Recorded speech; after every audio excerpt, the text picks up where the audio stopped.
Alam niyo yung story, no? June 26, what they did is ito yung susi ng mga condominium, inilagay sa lamesa, kasi sinali, kung ano kayo dyan. O, yun ang raffle.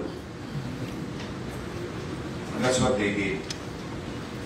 Alam mo, for taxpayer, ipapako ko sa krus lahat yun. Bakit? Eh, pero ng taong bayan yun, parang ipinamimigay mong candy. Pero saan ka naman nakakita? Single, supposedly it's for your family or a family. Single o awardee. Wala naman gano'n. Ano nang update na kailan na kayo na inimbestigahan? So far, Mayor, we already had subpoena to 57 that appeared during our interview last Friday. Out of the 57, so far we could only recommend for approval 7, which means 50 will be recommended for disqualification. In fact, unqualified. In fact, 15 has already surrendered their keys. Because gusto ko lang malaman nyo kasi baka iba stop ninyo. They're going to be prosecuted. You inform your friends. Baka kaibigan nyo din yung nasa kabilang. Gusto ko lang malaman nyo, bilyon-bilyon na pera ng taong bayan ang inilalagay dyan para itaas natin yung angkas ng pamumuhay ng pamilyang Manileño. Ulitin ko, pamilya. Ang pamilya itinuro sa atin sa elementarya ay binubuo ng ina at anak. That is basic. Hindi single person. Hindi, kasi nangyayari yung mga lawyer dito, dating nakaupo rito, mga congressman, nilagay nila yung mga bata nila. Jowa pa nila yan. Whatever. Because I have an obligation to protect the interest of the public. Bawat isang mababawi natin because they are unqualified. Isang tunay na pamilyang Manileño ang mayaang. So, out of 57 initial, 50 kagad ang Appears disqualified. Salary grade 22, 23. Yung mga iba connected sa abuso. The office, conflict of interest. Yung mga lawyer. Yes. Prosecutor. Pareho na. Ito. Hindi, just for the record, we wanted to put it right. Nangyari ko kasi. Meron na. Yeah, meron na. Nangyari ko kasi sa sobrang dami ng interview namin during that schedule fact finding, hinati ko namin sa tatlo. May sariling interview si Joseph Mark, si Atty. George, at saka ako. Ang common sa akin na na-encounter, yung mga na-interview ko, nabigyan ng certificate of award, nabigyan yung susi ng unit sa kanila, pero wala silang application form. Never sila nagkakaroon. Yun na yun, nagkadakmahan nyo na. Ngayon, payuhan nyo na yung kaibigan ninyo, kung kaibigan nyo man sila. I-surrender na nila bago sila mag-prosecute. Just surrender and give it to somebody who deserves it. The housing is for the less fortunate, not for the fortunate one. May mga empleyado tayo qualified. Good. I'm happy for them. Alright mga kababayan, so napakinggan po natin yung ilang mga topic na napag-usapan po dito po sa naging pagpupulong po ng mga direktor ng iba't ibang ahensya dyan po sa loob ng Manila City Hall, kasama po si Mayor Isko Moreno Dumagoso, no? Patungkol nga po ito sa mga proyektong pabahay ni Yorme. At nakakalungkot lang dahil ang ibang mga nakatanggap ng pabahay ay hindi naman talaga kwalipikado, no? Yung iba nga dito ay galing pa sa ibang lungsod, which is isa sa mga unang tinitignan na criteria ay isang lehitimong taga Maynila. No, aside from that, kinakailangan talaga ay ikaw ay less fortunate. Kumbaga kayo yung talagang mahirap na mga kababayan na naninirahan dito sa Maynila, yung mga nangungupahan, yung mga talagang nangangailangan. Alam naman natin sa ating mga sarili kung talagang karapat dapat tayo na makatanggap ng pabahay, no.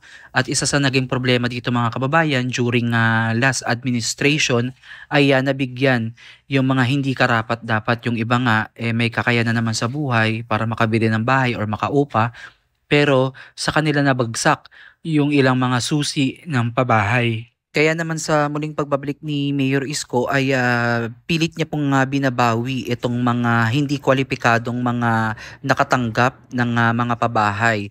At iniisa-isa niya na po itong paimbestigahan at awa naman ng Diyos may ibang mga individual naman po ang nagsaoli na ng kanilang mga susi at ilan nga dyan ay mga chairman pa yung mga nakatanggap, no? At kamakailan ay isang chairman din po yung nagpunta dyan mismo sa opisina ni Mayor Isko upang isurrender yung susi na ibinigay sa kanya noong nakaraang administrasyon. So good job din naman doon, although may mga empleyado din po talaga ng pamahalaang lungsod ng Maynila yung pwedeng mag-apply basta kwalipikado. Kasi meron niyang application tapos may interview, sasalain yan. Hindi yan basta-basta na ibinibigay na lamang at pinapipili ka ng susi at kung anong susi makuha mo, iyon na.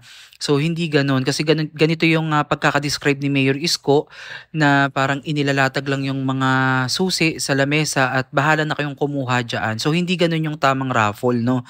Dapat yung mga makikisama o magiging kabahagi ng raffle ay yung mga aplikante na pumasa o qualify para doon po sa pabahay ni Mayor Isko. Tas i-shuffle po yun or dating ginawa ni Mayor Isko na nakalagay sa Tambiolo, no?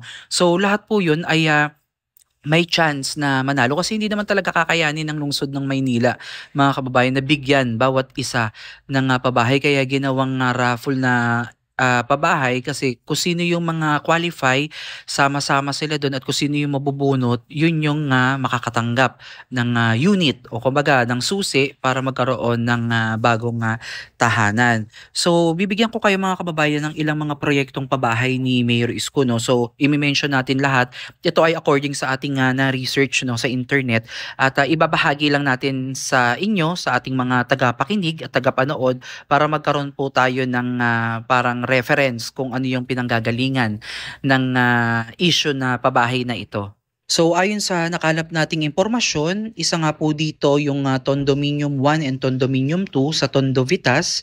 Ito po ay isang vertical housing, no, na may 15 palapag. Condominium 1 na inaugurate po noong February 2022. Kasabay po ito ng Condominium 2. Okay, at kaya nga tumira po ang kabuuang 336 na family sa 44 square meter units na may 2 bedrooms, sala, kusina at banyo. At isa din po dito mga kababayan yung sa Binondo, no? Ang Binondominium. Isa din po itong vertical mass housing para sa mga informal settlers. Ito naman po ay merong 168 unit na binuksan noong Abril 2022, no? At isa na din dito yung San Lazaro Residences sa may Santa Cruz naman tumatatagpuan. Isang 20 palapag na pabahay na binuo noong Agosto 2021 at may 383 two-bedroom unit, no, grabe, sa corner ng Alvarez at Querecada Streets. Kasama ang pasilidad gaya ng Manila Public Health Laboratory, swimming pool, garden, function room at parking slots. So grabe, no, hindi lang ordinaryong pabahay itong ginawa ni Mayor Isko at parang hindi siya nalalayo talaga sa literal na condominium na mga talagang alam niyo yun, yung luxurious condominium na matatagpuan natin dito at kilala natin dito sa lungsod ng Maynila. So parang ganito din yung yung mga amenities na matatagpuan sa mga pabahay ni Mayor Isko, no? At isa nga din po dito yung Pedro Hill Residences na matatagpuan naman sa San Andres Bukid at San Sebastian Residences sa Quiapo. Grabe, ito naman yung tinatawag na bachelor projects na kabilang sa in-city vertical housing na plano at nasimulan bilang bahaging urban development ng lungsod. Last but not the least, itong Baseco community na matatagpuan po sa Baseco Tondo. Ito po ay personal po nating nakita, no? At kahit papaano ay nasilayan po natin yung unti-unting pagtatayo ng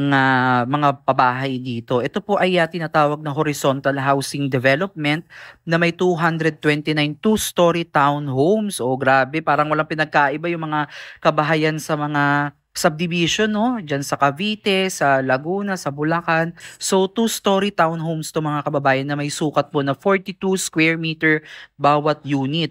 na nakumpleto noong Hulyo 2021. So may 2 bedrooms din sila, may sala, may dining area, may kusina at banyo. At hindi maaaring ipagbili itong mga unit na to, no, at mananatili itong pag-aari ng local government unit o LGU habang inuupahan. So para sa akin mga kababayan, napakaganda po ng naging layunin po ni Mayor Isko, no, na isulong niya po yung equality sa pabahay, kung saan dapat din maranasan o maiparamdam niya sa ating mga kababayang mahihirap ang uri ng tirahan, no, na dati nakalaan lamang sa mayayaman. So kumbaga itong pabahay na ginawa ni Mayor ay nakalaan para po talaga dun sa mga deserving na mga kababayan natin, no, na wala talagang kakayanan na magkaroon talaga ng bahay at wala silang ari-arian, no. Yung mga talagang less fortunate nating mga kababayan ang makatanggap nitong mga pabahay na to upang maiangat niya naman yung antas ng pamumuhay ng mga maralita dito po sa ating lungsod, which is ang Maynila. O sa mga magtatanong mga kababayan, bakit maganda itong pabahay ni Mayor Isko? Of course, isa ito sa pinakamagandang aspeto mga kababayan, kasi sa halip na